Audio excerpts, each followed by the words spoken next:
I want to thank Thaddeus Jackson, Brian Sargent 58, and Mathal 7 for being my latest subscribers. Thank you very much. So TNA was a live show in Atlanta, Georgia. And the show starts off with Bully Ray coming to the ring. And as he comes to the ring, he has a brief standoff with a little person.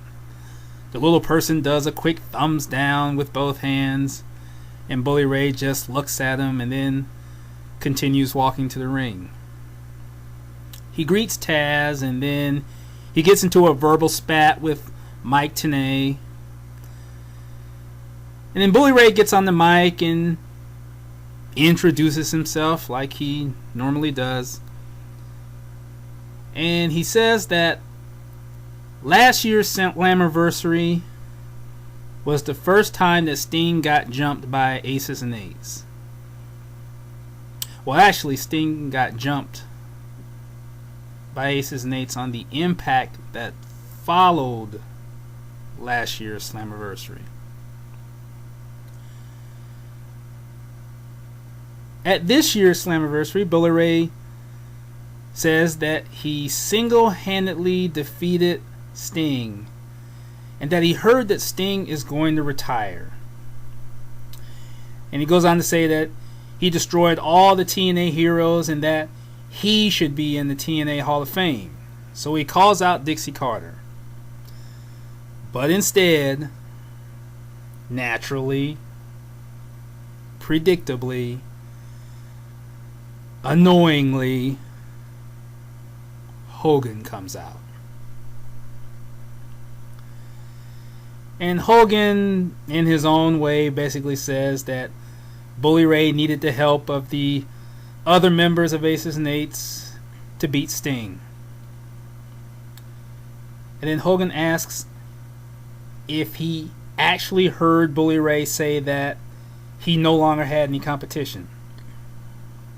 And then Hogan goes on to say that the 12 wrestlers that will compete in the Bound for Glory series will be announced next week. And then Hogan says that Bully Ray will face Jeff Hardy later in the show. And Hardy comes out and Bully Ray freaks out and bitches about facing Hardy. And then Hogan decides to make the match a ladder match with a hammer over the ladder that can be used by the person who grabs it. Now this segment was puzzling. Instead of seeing Bully Ray as the badass champion that should have said with intense confidence that since he put Jeff Hardy out once, he'll do it again and put him out for good, I see Bully Ray whining and bitching about facing Hardy. And then Hogan, who is supposed to be in this intense and heated conflict with Bully Ray and Aces and Eights, puts Bully Ray at ease and assures him that the title won't be on the line. Well, why not put the title on the line, since Hardy, according to Hogan, got screwed out of the title via the hammer? So basically, what was shown was the opposite of what really should have been presented. So then we see Chavo Guerrero and Hernandez backstage. And Chavo is frustrated about losing the World Tag Team Championship. And he gives Hernandez encouragement about the Bound for Glory series. Hernandez thanks Chavo for teaching him the Guerrero way and extends his hand. But Chavo says that he taught Hernandez a lot, but he didn't teach him everything. And he walks away without shaking Hernandez's hand.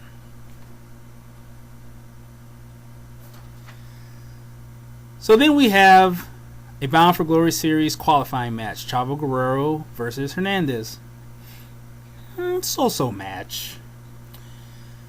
Basically, the match ends with Chavo doing 2/3 of the Three Amigos because Hernandez blocks the attempt at the third suplex. And then Hernandez whips Chavo into the corner, but Chavo reverses the whip and delivers a kick to the head. And then Chavo goes to the top rope to deliver the frog splash, but he comes down on Hernandez's knees. And then Hernandez picks Chavo up for the border toss, but Chavo slips out and delivers a sunset flip. But Hernandez slips out of that and rolls up Chavo for the pin. So the winner of your match is Hernandez. Now, the only positive thing out of all this is that Chavo and Hernandez are no longer a team. Hernandez goes on to the Bound for Glory series, but he just isn't a future world championship contender. But I could see him contending for the television championship in the future. And Chavo is likely X Division bound, and that would make sense from a competitive standpoint because I think he would have better matches with wrestlers in his weight range. So then we see Quentin Jackson being greeted backstage by Simon Diamond, James Storm, and Gunner, and of course they all have to act like they're so thrilled that he's in TNA.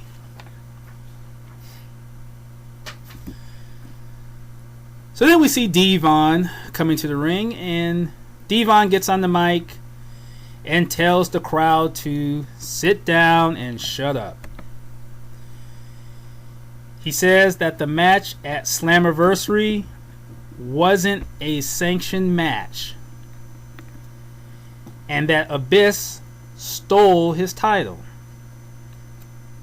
So Devon calls out Abyss and demands that Abyss give him his title back. But instead,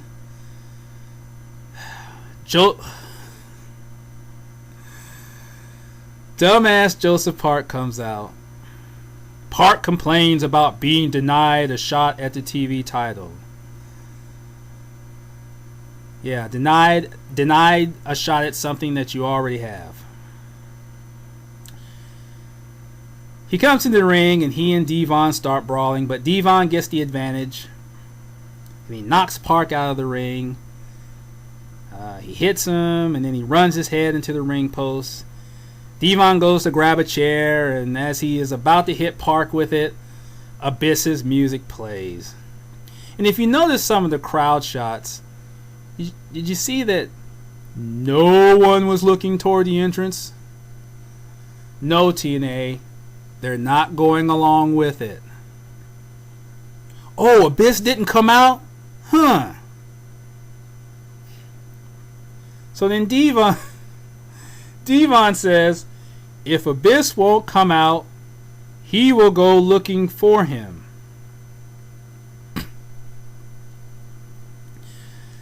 Devon leaves, but not before hitting Park one more time. And then Park is on the floor, still by the ring post, bleeding, and he stares at the blood on his hand. He has this constipated look on his face. And of course, this is the Bruce Banner green eyes moment.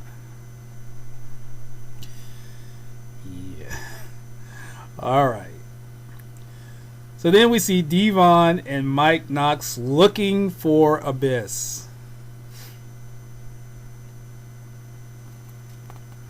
Okay. So then we have another Bound for Glory series qualifying match. Robbie E versus Samoa Joe. Joe destroys him in about a minute and a half and pins him after delivering the Muscle Buster. Needless to say, there isn't going to be a Bound for Glory series without Samoa Joe. And I think that naming the participants for the Bound for Glory series just would have been better than having qualifying matches, because did Samoa Joe really need to qualify for the Bound for Glory series? And by naming the participants, then you create more anticipation. Because, certain names are going to be obvious, but it still offers the chance to question other participants getting in or not. And I think that works better than having these qualifying matches. So then we see Mickie James and Velvet Sky backstage, and Mickie gives Velvet a Georgia Lottery scratch and win ticket. Now this is a promotional tie-in that TNA has with the Georgia Lottery. If you live in Georgia, then you likely have seen the commercials. So Mickie tells Velvet that she would have saved her from Gail's attack, but Taryn Terrell messed it up for her. Mickie also says that Taryn stole their opportunity to have that rematch for the Women's Championship at Slammiversary, and she apologizes. But then Velvet says that since Mickie looks like she's ready to go, they should have the rematch tonight. But Mickie says that she already has a match with someone that Velvet overlooked when she was champion. And then Mickie says that whenever Velvet feels that she's ready physically, they'll have the rematch. But Velvet says that she is ready now, and shows her frustration after Mickie leaves. Okay, good continued progression for Mickie's eventual turn, as we see a mixture of fake concern and legit arrogance as she continues to avoid the rematch with Velvet. So then we see a video segment which recalls Kurt Angle being inducted into the TNA Hall of Fame. And like I said, Angle deserves to go in, but I think that the possibility of Angle leaving the company and returning to the traveling circus was the deciding factor behind the choice.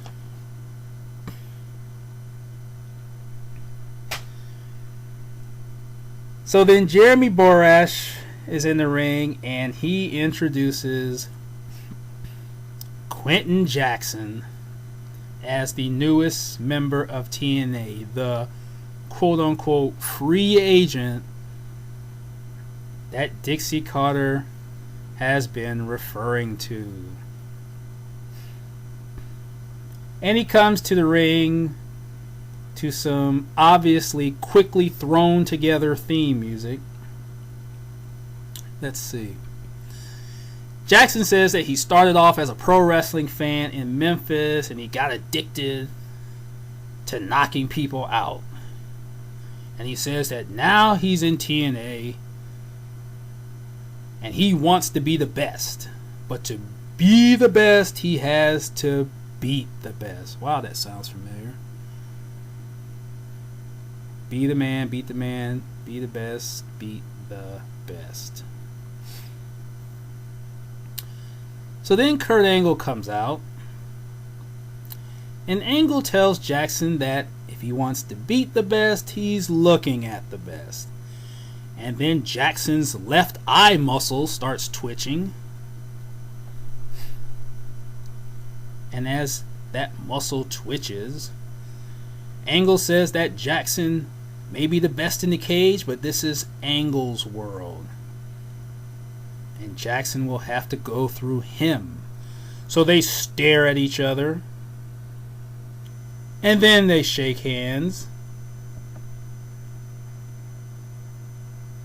And then they get back in each other's face as their hands are still clasped.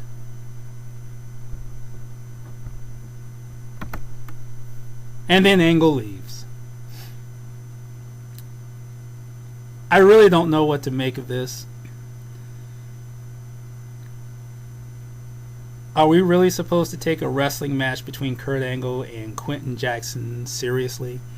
I'm not talking about a hybrid match or an MMA match. I'm talking about a wrestling match.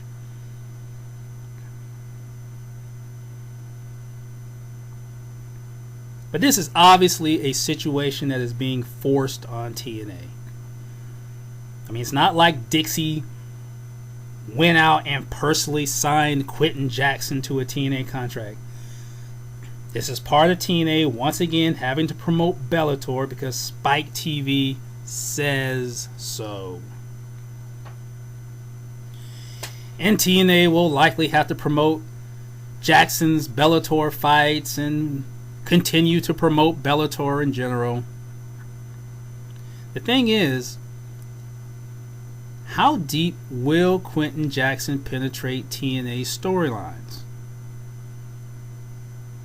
As deep as Spike TV says, I guess.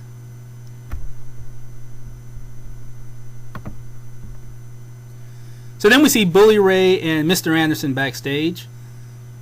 And Bully Ray says that getting rid of D'Lo Brown was the best thing for the club. And Mr. Anderson agrees and acknowledges that the vice president position is available. And Bully Ray asks, who would Mr. Anderson suggest be the new VP? And Mr. Anderson doesn't say, even though he clearly wants it. And Bully Ray wants to know why Hogan has him facing Jeff Hardy and why no members of Aces and Eights are in the Bound for Glory series.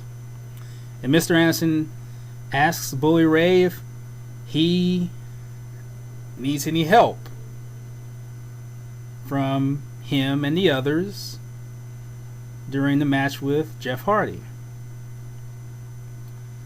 And Bully Ray says that a VP would know whether to do that or not. And Mr. Anderson wonders if he is now the new VP. And as I've said, Mr. Anderson has improved his standing in the group and in general, really. And sure, it makes sense for him to be the new vice president. So then we have a 6-man tag team match. James Storm, Gunner, and Chris Sabin versus Robert Roode, Austin Aries, and Kenny King. Now, I was very appreciative of Storm, Gunner, and Sabin's entrance because they were all wearing their belts around their waist. They didn't have their belts on their shoulders, and they weren't lugging the belts around at the side. And I like that. I like the visual of a champion or champions with their belts on around their waist, as it should be. We need to see every champion do that. Good match. Sabin gets the pin after executing the All Hail Sabin driver on Kenny King. And the winner is Storm, Gunner, and Sabin. Now, it continues momentum for those three. Sabin and King, obviously, I don't see that being over, but I still think that these rules, these X Division rules, are really hampering it, because I think the focus right now should be on Sabin and King, and to see a one-on-one between them for the title, I think it's going to bring, more worth, as far as the program between those two, without having to involve a third person, in the next championship match.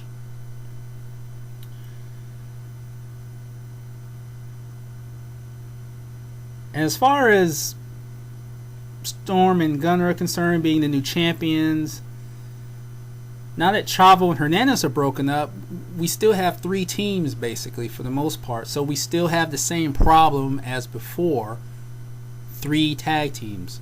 So needless to say, TNA needs to make the move right now to get more teams in here. Of course, it's a thing that I keep repeating, and many people have kept repeating, but this is the time they need to do it.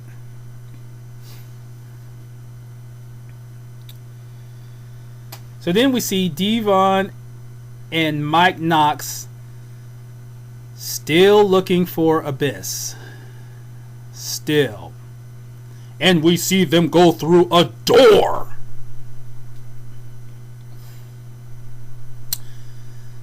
So then we see Taryn Terrell and Hogan's daughter backstage. In the past, I have tried to tolerate the buzzing that occurs in my brain whenever Hogan's daughter is talking, because I have wanted to hear what the other person or persons other than Hogan are saying. But I just can't do it anymore, so I mute the TV. And I read a recap of that segment later. I was interested in hearing what Taryn Terrell had to say, particularly after the match at Slammiversary. And through the buzzing, courtesy of the voice of singular facial expression, I got that Taryn Terrell wants to be the women's champion, which is going to happen, likely at Bound for Glory. I think we all know that.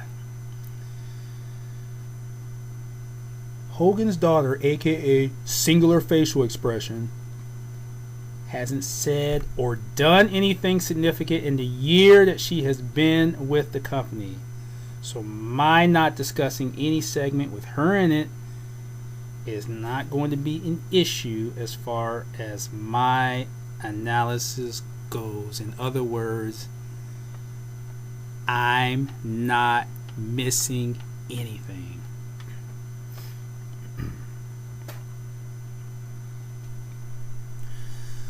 So then we have a women's match. Mickie James versus Taylor Hendricks. Now, Mickie wins the match with a spinning hook kick. Now, the match wasn't good as far as the quality of the wrestling goes, but it was good as far as the execution of the purpose of the match. And this match basically was designed for Mickie to start testing her heelness for her eventual turn. I mean, she could not do this quote-unquote test against Velvet Sky because Mickie would have to turn heel first before they meet.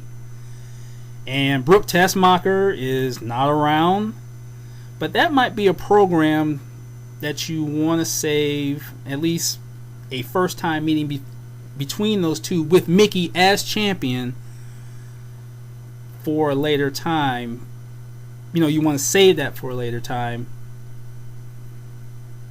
to take up the range between now and Bound for Glory. And naturally, Mickie can't face Taryn Terrell because that is likely going to be your match at Bound for Glory. So Mickie needed to do this test against quote-unquote lesser competition, and that's why Taylor Hendricks was there. And Mickie showed the evident sarcasm toward Hendricks during the match and even faked a knee injury in order to show her heel psychology. And for Hendricks, I think this was a progress evaluation just to see how much she has improved since her last match on Impact, which was on Thanksgiving, the Thanksgiving show against Tara. And I can't really evaluate her, and it really is pointless to evaluate her performance because she was only there to allow Mickie to test her heelness. That's really all she was there for.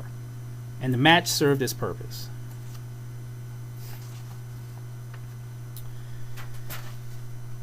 So then we see Devon and Mike Knox still looking for Abyss.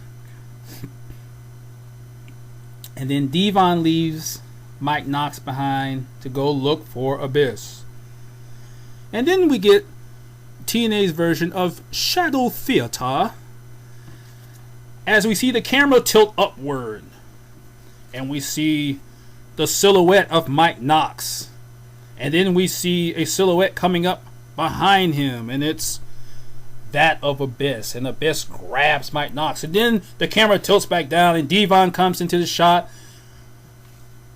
yelling for Mike Knox, wondering where he is, and then the TV title comes into the shot, thrown, and then Mike Knox's body comes into the shot, thrown, and then we see Abyss, and then Abyss and Devon exchange punches, and then Abyss throws Devon into the wall and picks up the TV title and tells Devon that he is taking the TV belt into the Abyss. How much longer are they going to keep doing this? Park Abyss. Park Abyss. It's embarrassing.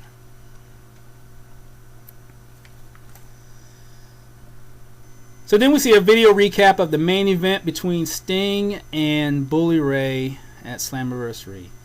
And then we see a comment from Twitter from Sting on screen saying that he was left to fight alone.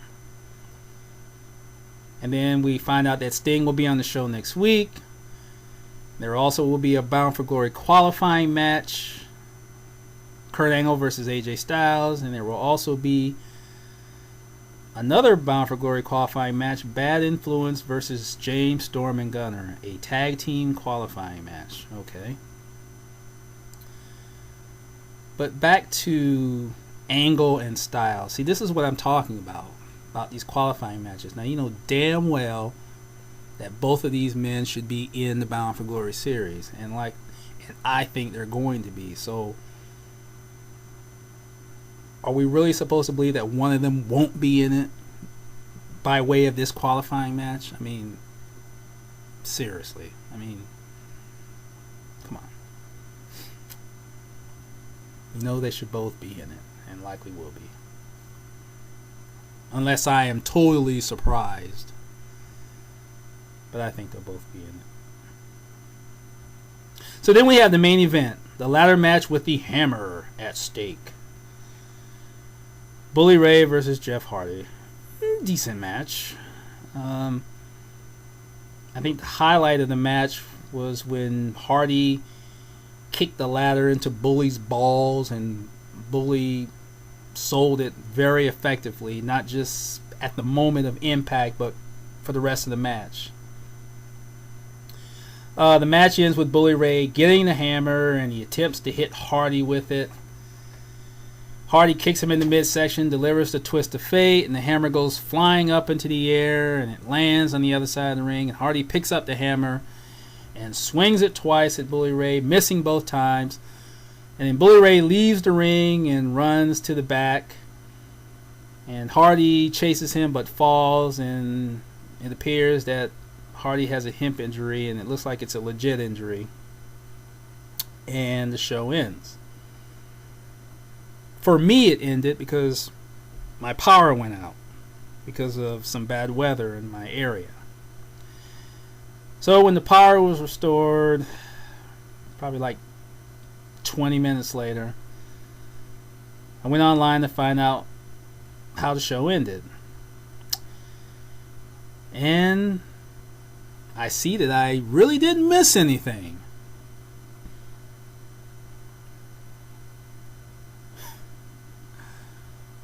What I am missing is the logic behind the desire that some people have to see Hogan's daughter join Aces and Eights. Who benefits from this? Oh yeah, him. No, not Bully Ray.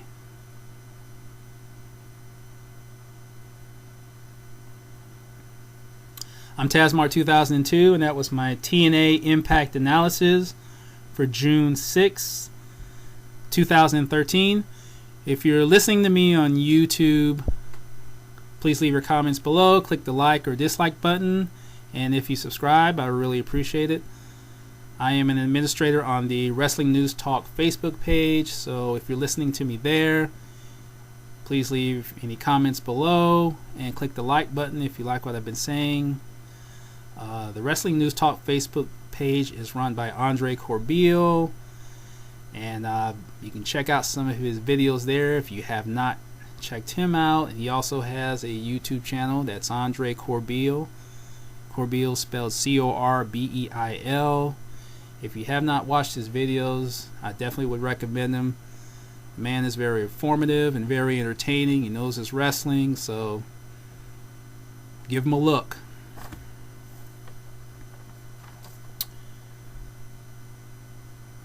It was if you have any questions about TNA or wrestling in general, you can get at me on Twitter, Tazmark2002, TAZMARK2002, and if your comments exceed the 140, get at me with an email, Tazmark2002@gmail.com. I thought it was a solid show. Solid show.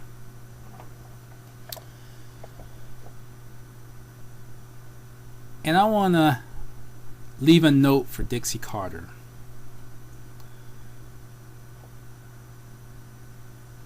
The next time